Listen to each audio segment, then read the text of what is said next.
എൻ്റെ സുഹൃത്ത് നന്ദകുമാർ പറഞ്ഞു ഇവിടെ ഒരു മാള് പണിയണം തൃശ്ശൂരിൽ. എൻ്റെ ആഗ്രഹം അത് തന്നെയാണ്. പക്ഷെ നിങ്ങൾക്കറിയാം, ഇവിടെ ഒരുപാട് ബുദ്ധിമുട്ടുകളുണ്ട്. ഞാൻ മാള് പണിയാൻ വേണ്ടി സ്ഥലമൊക്കെ ശരിയാക്കി അത് പണിയാൻ ആരംഭം കുറിക്കാൻ നിൽക്കുമ്പോഴാണ് എനിക്കെതിൽ പോയിട്ട് കേസ് കൊടുത്തത്. ഇപ്പോൾ ഹൈക്കോടതിയിലാണ് ആ കേസ്. ഈ സ്ഥലം ഒരു പാർട്ടി, ആ പാർട്ടി എന്താണെന്ന് നിങ്ങൾ അന്വേഷിച്ചറിഞ്ഞു. ഡോക്ടർ MA യൂസുഫ് അലി സാഹിബിൻ്റെ ചില ഈ അടുത്തുണ്ടായ ഒരു സ്റ്റേറ്റ്മെൻ്റ് ആയിരുന്നു ഇത്. സത്യത്തിൽ യഥാർത്ഥത്തിൽ ഇതിൽ നിന്ന് നമ്മൾ ചിന്തിക്കേണ്ട പല കാര്യങ്ങളുണ്ട്. അദ്ദേഹം ഈ കാര്യത്തെക്കുറിച്ച് ഞാൻ വിശദമായിട്ട് അദ്ദേഹത്തിൻ്റെ ബാക്കി ഓഡിയോ കൂടെ ഞാൻ നിങ്ങൾക്ക് റീഡ് ചെയ്ത് കേൾപ്പിച്ച് തരാം. അതായത് അദ്ദേഹം തൃശ്ശൂരിൽ ഒരു മാള് തുടങ്ങിയിട്ട് കുറേ കാലങ്ങളായിട്ട് അദ്ദേഹം ആഗ്രഹിച്ചു കൊണ്ടിരിക്കുന്ന അദ്ദേഹത്തിൻ്റെ ഒരു സ്വപ്നമാണ്. അദ്ദേഹത്തിൻ്റെ സ്വന്തം നാടായ നാട്ടിക അദ്ദേഹത്തിൻ്റെ സ്വന്തം നാടാണ്. തൃശ്ശൂരിൽ അദ്ദേഹം ഒരു മാളിൻ്റെ പ്രോജക്റ്റുമായിട്ട്, ഒരു ലുലു മാൾ തുടങ്ങുക എന്നുള്ള ഒരു പ്രോജക്റ്റുമായിട്ട് കുറേ കാലങ്ങളായിട്ട് അദ്ദേഹം അതിൻ്റെ പിറകിലുണ്ട്. പക്ഷേ ചില തടസ്സങ്ങൾ അദ്ദേഹത്തെ വളരെയധികം വേട്ടയാടുന്നു എന്നാണ്. ഇതേപോലെ ഒരുപാട് കേരളത്തിലെ ഒരുപാട് ഇതുപോലെ വലിയ വലിയ ബിസിനസ്സുകാർ പ്രയാസപ്പെടുന്ന യഥാർത്ഥത്തിലൊരു സാഹചര്യം തന്നെയാണിത്. ഏതായാലും അദ്ദേഹത്തിൻ്റെ കുറച്ച് വാക്കുകൾ കൂടെ ഉണ്ട്. അത് കേട്ടതിന് ശേഷം ഞാൻ ബാക്കി കാര്യങ്ങളെക്കുറിച്ച് എനിക്ക് വ്യക്തമായിട്ട് പറയാനുണ്ട്. എൻ്റെ സുഹൃത്ത് നന്ദകുമാർ പറഞ്ഞു ഇവിടെ ഒരു മാള് പണിയണം തൃശ്ശൂരിൽ. എൻ്റെ ആഗ്രഹം അത് തന്നെയാണ്. പക്ഷെ നിങ്ങൾക്കറിയാം, ഇവിടെ ഒരുപാട് ബുദ്ധിമുട്ടുകളുണ്ട്. ഞാൻ മാള് പണിയാൻ വേണ്ടി സ്ഥലമൊക്കെ ശരിയാക്കി അത് പണിയാൻ ആരംഭം കുറിക്കാൻ നിൽക്കുമ്പോഴാണ് എനിക്കെതിൽ പോയിട്ട് കേസ് കൊടുത്തത്. ഇപ്പോൾ ഹൈക്കോടതിയിലാണ് ആ കേസ്.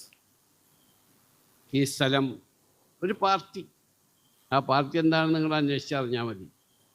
ആ പാർട്ടിയിൽപ്പെട്ട ആൾ എന്താണ്, ആ കേസ് ഹൈക്കോടതിയിൽ ഉള്ളത് കൊണ്ട് ഞാൻ പറയുന്നില്ല.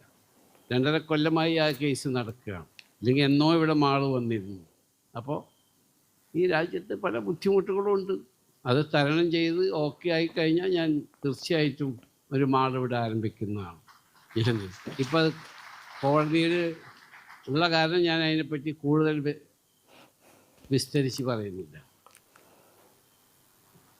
ഞാൻ ഒരുപാട് ബിസിനസ്സുകാരുമായി സംസാരിക്കുമ്പോൾ അവരുടെ അസോസിയേഷൻസ് എന്നെ വിളിക്കുമ്പോൾ ഞാൻ അവരോട് 2 കാര്യമാണ് പറയാറ്. അബ്ബാസിയ ഭരണകാലത്ത് ഒരു വലിയ ചക്രവർത്തി ഉണ്ടായിരുന്നു, പേര് ഹാറൂൺ റഷീദ് എന്നാണ്. ഇപ്പം അതിന് എന്തെങ്കിലുമൊക്കെ പറയുന്നത് വളരെ സൂക്ഷിച്ച് പറയണം, ഇല്ലെങ്കിൽ അപ്പം ഗൂഗിൾ ചെയ്ത് കണ്ടുപിടിക്കും. എന്നിട്ട് പറയും യൂസഫ് അലി പറഞ്ഞ മുഴുവൻ തെറ്റാണ്.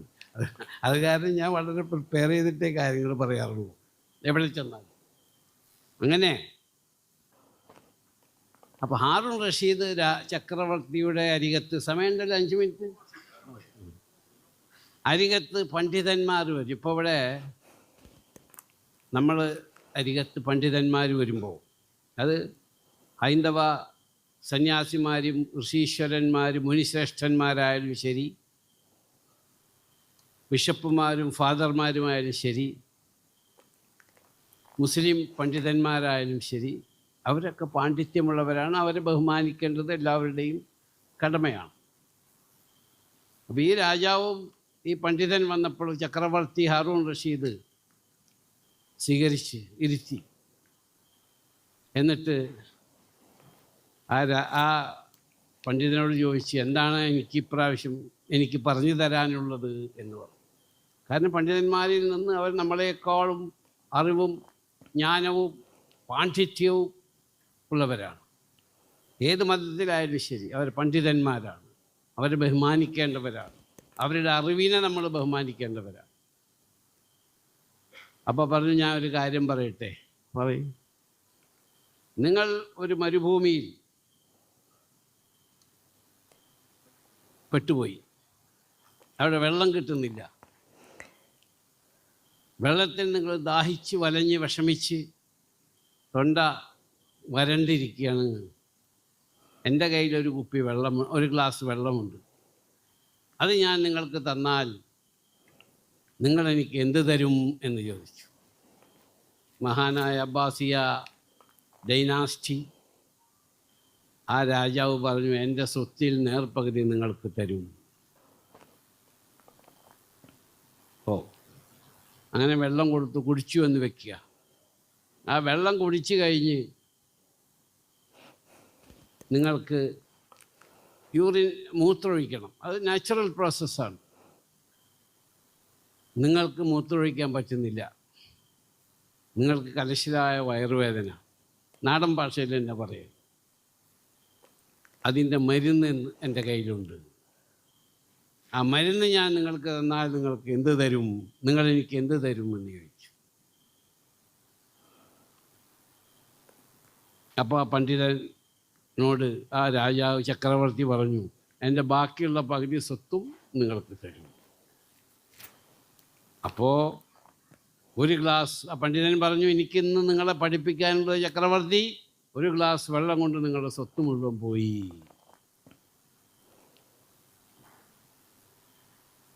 കാശ് കുറേ ഉണ്ടാക്കുന്നു എന്നതിൽ അല്ല, അതെങ്ങനെ ചിലവഴിക്കുന്നു എന്നുള്ളതിലാണ് നമ്മൾ ശ്രദ്ധിക്കേണ്ടത്.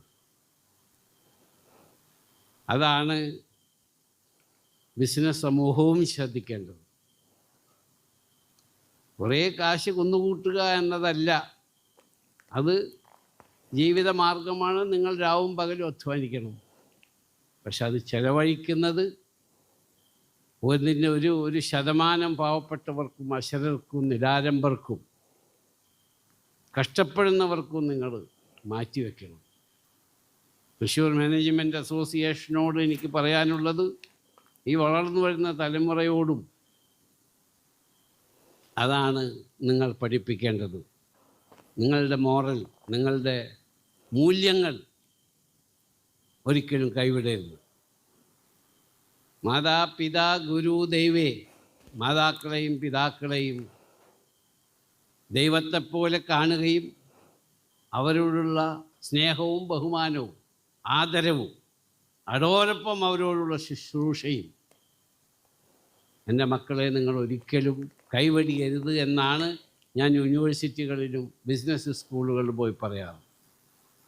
അടുത്ത ദിവസം ഞാൻ ലീഡ്സിൻ്റെ വലിയൊരു യൂണിവേഴ്സിറ്റിയിൽ പോയി. എൻ്റെ കൂടെ എൻ്റെ PA ഉണ്ടായിരുന്നു കൂടി. അവർക്കിതൊരു പുതിയ അനുഭവമാണ്. അവിടുത്തെ ഇംഗ്ലീഷ്, അവരെ 70% ബ്രിട്ടീഷുകാരാണ്. അവിടെയാണ് അവരെന്നെ വിളിച്ചത്. അവർക്കിതൊരു പുതിയ അനുഭവമാണ്. കാരണം ഞാൻ ആംസ്റ്റർഡാമിൽ പോയപ്പോൾ അവിടെ ഏറ്റവും വലിയൊരു ഫുഡ് കമ്പനിയുടെ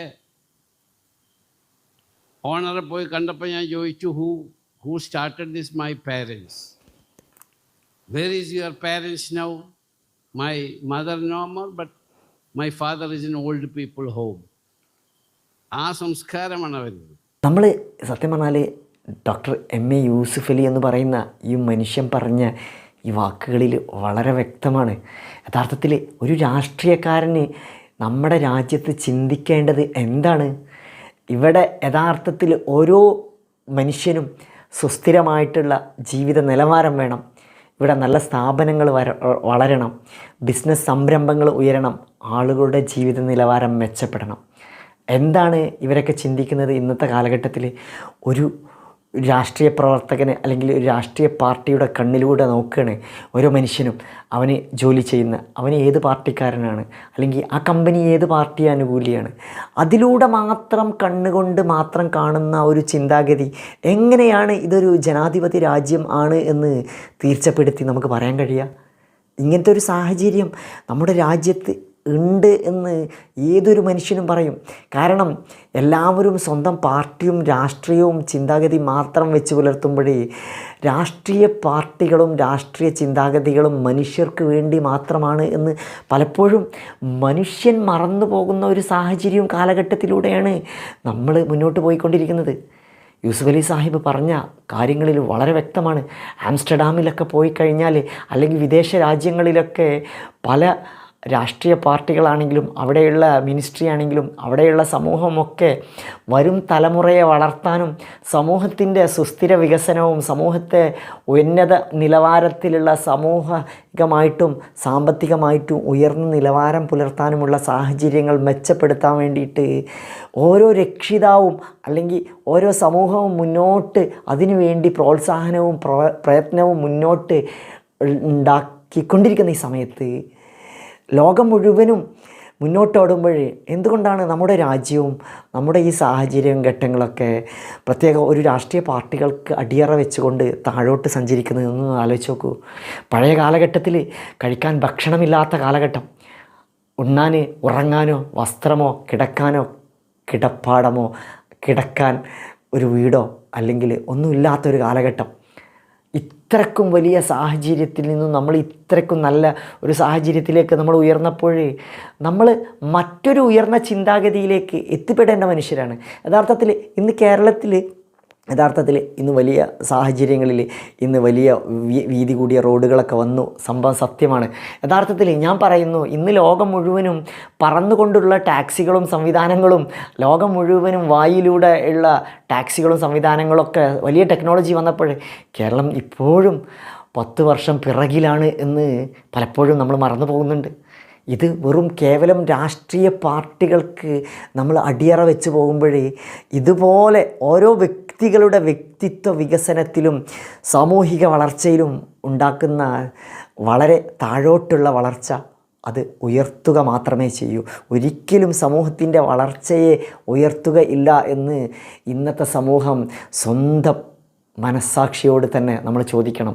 ഞാൻ ഏത് പാർട്ടിക്കാരനാണ് എന്നല്ല നമ്മൾ ചിന്തിക്കേണ്ടത്, ഞാൻ ഏത് മനുഷ്യനാണ്, ഞാൻ ഏത് മനുഷ്യനും വേണ്ടിയിട്ട് ജീവിക്കണം, ഞാൻ മനുഷ്യത്വത്തിൻ്റെ കരങ്ങളിൽ ആണോ എന്ന്, ഞാനൊരു മതത്തിൻ്റെ നിയന്ത്രണത്തിൽ ആണോ എന്ന്.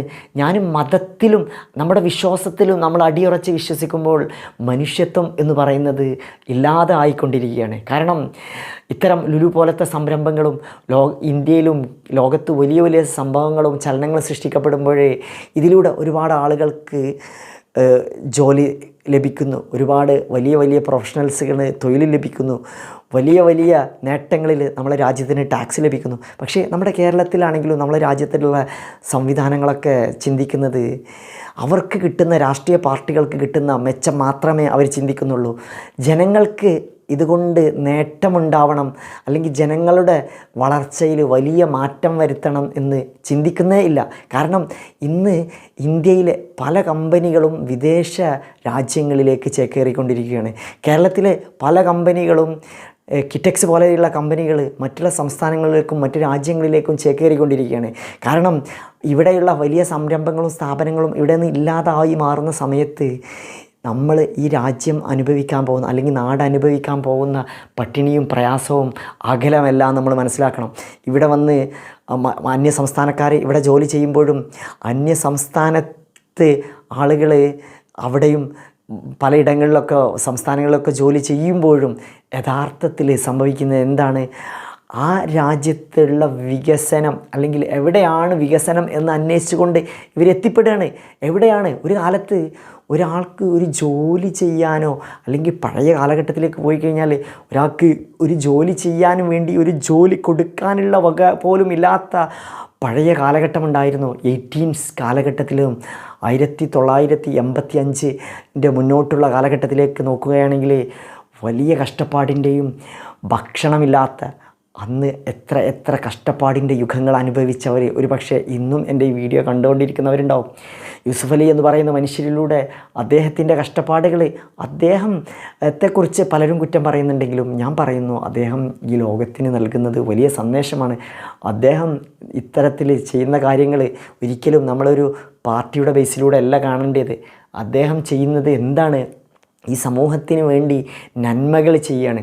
അദ്ദേഹത്തിൻ്റെ ബിസിനസ്സും സംരംഭങ്ങളും അദ്ദേഹത്തിന് ഇവിടെ എന്തിന് ഇത്ര കഷ്ടപ്പെട്ട് ഇന്ത്യയിലോ അല്ലെങ്കിൽ കേരളത്തിലോ കൊണ്ടുവരേണ്ട യാതൊരു ആവശ്യമില്ല. അദ്ദേഹത്തിന് ലോകരാജ്യങ്ങളിലൊക്കെ അദ്ദേഹത്തിന് ബിസിനസ് ഉണ്ട്. പക്ഷേ എന്തിനാണ് നമ്മുടെ രാജ്യത്തും അല്ലെങ്കിൽ നമ്മുടെ സംസ്ഥാനത്തും നല്ല ആളുകളുടെ സാമ്പത്തിക നിലവാരവും സാമൂഹിക നിലവാരവും ഒക്കെ മെച്ചപ്പെടണം എന്ന് അദ്ദേഹം ആഗ്രഹിക്കുന്ന നല്ല മനസ്സുള്ളത് കൊണ്ടല്ലേ. നമ്മളെപ്പോഴും ചിന്തിക്കേണ്ടത് എപ്പോഴും നമ്മൾ പോസിറ്റീവായിട്ട് ചിന്തിക്കണം.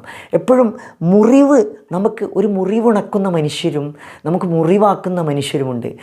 അതിൽ നമ്മൾ മുറിവാകുന്ന മനുഷ്യരാണോ മുറിവുണക്കുന്ന മനുഷ്യരാണോ നമ്മൾ എന്ന് നമ്മളാണ് ചിന്തിക്കേണ്ടത്. പലപ്പോഴും ഈ ലോകത്ത് ചില മനുഷ്യരുണ്ട്, അവർ മറ്റുള്ളവർക്ക് ഉപദ്രവം ചെയ്യാൻ വേണ്ടി മാത്രമേ അവരാഗ്രഹിക്കുന്നുള്ളൂ. അവരുടെ രാഷ്ട്രീയ പാർട്ടിക്കോ അവരുടെ സ്വന്തം സ്വൽപ്പിത നേതാവിന് വേണ്ടിയിട്ട് എന്തും ചെയ്തു കൊടുക്കും. പക്ഷേ സമൂഹത്തിൻ്റെ നന്മ ചിന്തിക്കാത്ത മനുഷ്യൻ ഒരിക്കലും സമൂഹത്തിന് ശത്രുവാണ് എന്ന് സമൂഹം തന്നെ തിരിച്ചറിയേണ്ട സാഹചര്യങ്ങൾ അതിക്രമിച്ചിരിക്കുന്നു. അദ്ദേഹത്തെ പോലെയുള്ള മനുഷ്യരൊക്കെ തൊഴിൽ നൽകുകയാണെങ്കിൽ 3000-ലധികം ആളുകൾക്ക് ജോലി കിട്ടും. കാരണം തൃശ്ശൂർ എന്ന് പറയുന്ന ഒരു പ്രദേശത്ത് അദ്ദേഹം സ്വന്തം നാട്ടിൽ നിന്ന് അദ്ദേഹം ഇത്തരം പ്രയാസങ്ങൾ അനുഭവിക്കുന്നുണ്ടെങ്കിൽ മറ്റൊരു സാധാരണക്കാരനായ ഒരു ബിസിനസ്മാനും അല്ലെങ്കിൽ സാധാരണക്കാരനായ ഒരു കച്ചവടക്കാരനും എത്രമാത്രം പ്രയാസം അനുഭവിക്കും. നമ്മൾ ചിന്തിക്കും യൂസുഫ് അലി അദ്ദേഹം വലിയ ബിസിനസ്മാനാണ്, അദ്ദേഹത്തിൻ്റെ സ്ഥാപനം വന്നു കഴിഞ്ഞാൽ മറ്റുള്ളവരില്ലാതാവുന്നു.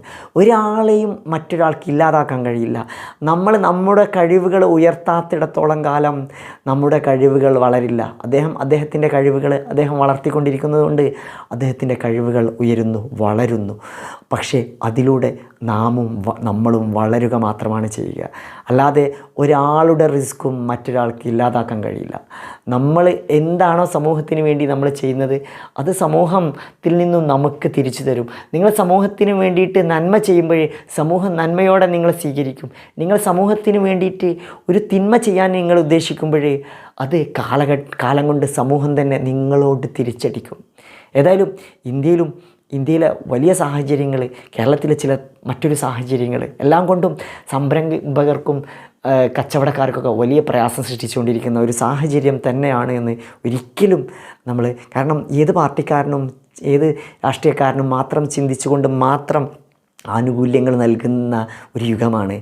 അതിനി ഏത് രാഷ്ട്രീയക്കാരനായാലും, അത് ഞാൻ പ്രത്യേക രാഷ്ട്രീയക്കാരനെ പറയുന്നില്ല, ഏത് രാഷ്ട്രീയക്കാരെ ഇന്ത്യ ഭരിച്ചാലും കേരളം ഭരിച്ചാലും അവരൊക്കെ സ്വന്തം നേട്ടങ്ങൾ മാത്രമാണ്. ഒരു പ്രത്യേക മനുഷ്യർക്ക് വേണ്ടി മാത്രം അവർ സ്വന്തം സ്വൽപ്പിത താല്പര്യങ്ങൾ നിലനിർത്തുക എന്ന് പറയുന്നതും ഒരിക്കലും ഒരു രാഷ്ട്രീയക്കാരന് യോജിച്ചതല്ല. സ്വന്തം താല്പര്യങ്ങൾ മാത്രമാണ് പല രാഷ്ട്രീയക്കാരും മുന്നോട്ട് വെക്കുന്നത്. അത് പലപ്പോഴും ചില സമയങ്ങളിൽ കേന്ദ്രത്തിലായാലും അതായത് കേരളത്തിലായാലും എപ്പോഴും നമ്മൾ ആലോചിക്കേണ്ട ഒരു കാര്യമുണ്ട്.